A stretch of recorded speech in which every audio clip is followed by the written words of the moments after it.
Sit Down Before Reading, a memoir, by me, Dave Bexfield.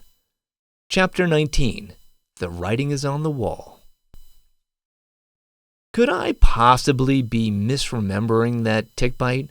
Perhaps a rogue mosquito or some other malevolent vector had been the source of my woes.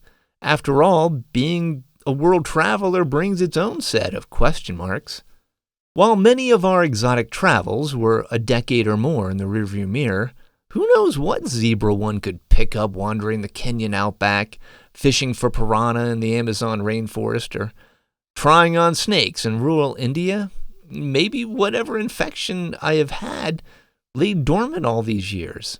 Then again, I did experience my first symptoms in Cambodia, where my wrist became incredibly painful. It wouldn't be a stretch to conclude that our Indiana Jones-like crusades through the tunnels of Vietnam and the jungles of Cambodia, right around that fateful time, led to an unexplained disease. How was I so sure that a tick encounter had set me on this path of mysterious maladies? My tests for Lyme disease have always been negative, and I never recorded my tick/blackhead shower experience in my journal. I only recalled that it was late afternoon, a warmish day, Laura wasn't yet home from work, and I was showering at an uncommon time. On most days of the week, I would have showered just before bed after an evening of exercising with Laura. And we returned from Lyme, Connecticut on a Monday, meaning that on Tuesday, I would have been jonesing to work up a sweat and get back into my workout routine. Ergo, a bedtime shower. No memories of afternoon sunlight. Plus, you would think I would have noticed a hard bump in the middle of my scalp, noticeable enough that I remember rapping on it with a fingernail much sooner than the following weekend, which was typically the only time I would have showered in the middle of the day. But wait, my journal. If we did something notable the day after returning from Connecticut, I certainly would have written it down. Maybe for some reason we didn't exercise. I almost didn't want to look. Journal entry 9/21/04. Spend day playing catch-up. Dinner in Placidus at Anasazi Winery with Blue Plate Catering. Excellent food, and we devoured, of all things, seafood. Lobster bisque, tuna tartare, rare salmon. Ha! No, I wasn't misremembering that unusual afternoon shower on a weekday, and while it is supposed to take a minimum of 36 hours for a black-legged tick to transmit Lyme disease, it had been just over 30 hours at that point on Tuesday afternoon. My unwise decision to pry it off with my fingernails left it partially embedded in my scalp, rendering the timing moot. The infection would continue unabated. It was now inevitable, inescapable. The writing is on the wall, and it couldn't be any clearer. Yes, I am sure that I have Lyme disease, despite being diagnosed 17 years ago with, quote, clinically definite multiple sclerosis. And yes, the gains after taking antibiotics are real. Really, really real. My first therapy session with my occupational therapist, Ivy Rose, was November 18th, 2021. One area of focus, out of many, my deplorable handwriting. My first attempt was disastrous, but I made it appropriately entertaining, or utterly terrifying, depending on your perspective. All work and no play makes Jack a dull boy, written repeatedly. Yes, that's from The Shining, when Jack, a writer, lost his mind. Maybe a bit too close to home. By the following week, I had decided to turn my daily writing exercises away from horror into journal entries. Very, very short entries. 11/22/21. I wonder if I am holding the pen properly. Might need to watch a video on YouTube. Laura is amazing. I am trying different grips. David W. Bexfield. David W. Bexfield. My handwriting rather sucks balls. Slow here. My handwriting went fast.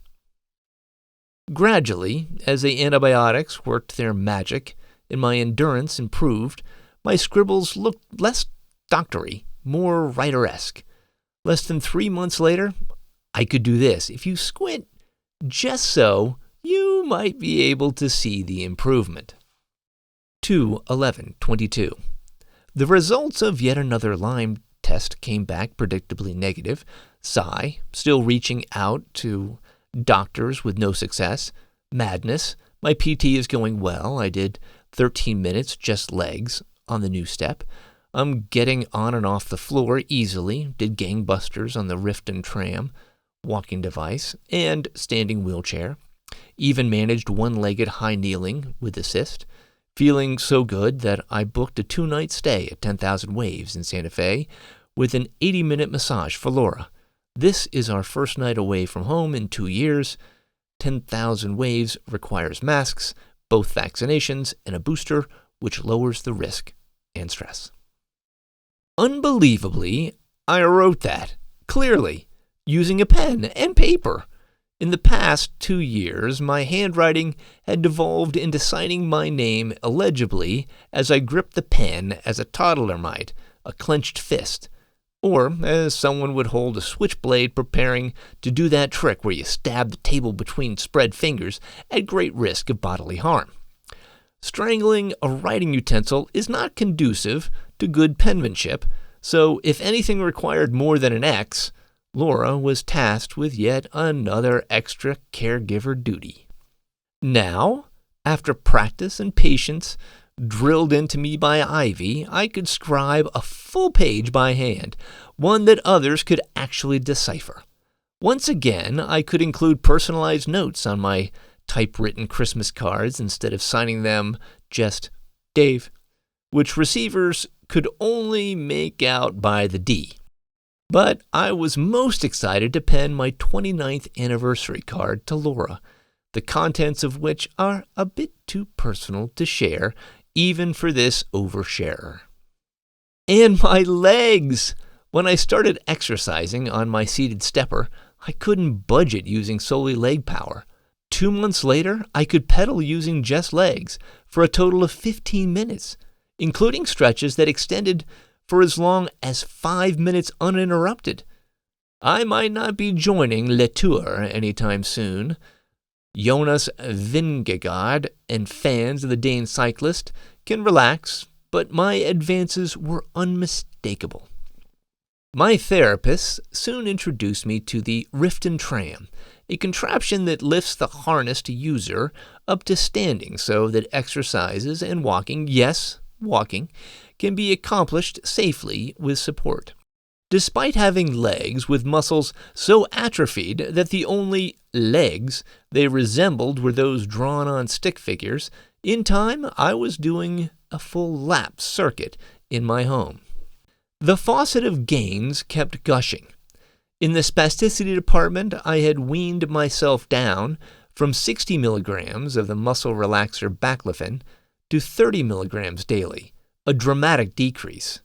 In the transfer department, I was able to stand and pivot once again, using bars, instead of merely sliding sideways off my wheelchair onto surfaces such as the toilet, absolutely critical if I am going to be able to dress myself again. I also hadn't been able to get off the floor without help since I couldn't remember when. Janelle, my other amazing physical therapist, saw to it that I could do just that with my newfound arm and leg strength. Other areas improved as well. For the past year, I had struggled to get into the cardio zone while exercising, which had been a real puzzler. But Lyme disease can affect the heart in myriad ways. I now know that my random heart problems and my phantom heart attack 10 years earlier weren't flukes or me hurting myself while exercising. It was this damn disease. That also explains why I couldn't get my heart rate above 130 beats per minute when it should easily crest 150 beats per minute during intense exercise for someone in their mid-50s. Now I could get into the 140s. Progress. Perhaps most, relieving My gains in the bathroom continued to shock, as sleeping through the night without having to get up is now commonplace. During the day, a toilet visit only every 4 to 6 hours is the norm. Even my constipation improved. And then there's the bedroom department. Oh my goodness. Which I'm being told by my editor and wife is a department off limits to the masses. Sorry. But I protested to Laura. It's so hard for me not to wrap up all these gains without a happy ending. Appeal denied. Oh well, I trust you can read through the not-so-blurred lines. Like an awkward newborn foal, I was struggling to make sense of this new world after 3 months of steady gains, and struggling to keep expectations in check. I wanted to be up and using my walker already, eyeing my forearm crutches for the graduate program after that. But rewiring takes time, stressed my therapist, and it also takes the right treatment. Doxycycline, a perfectly fine antibiotic for many forms of Lyme disease, does not cross the blood-brain barrier, essential if you are going to beat back neurological forms of the disease that target the central nervous system. And a healthy CNS is sort of critical if you want to do stuff, like, say, walk. So my doc and I made an angst-inducing call. Stop the antibiotic.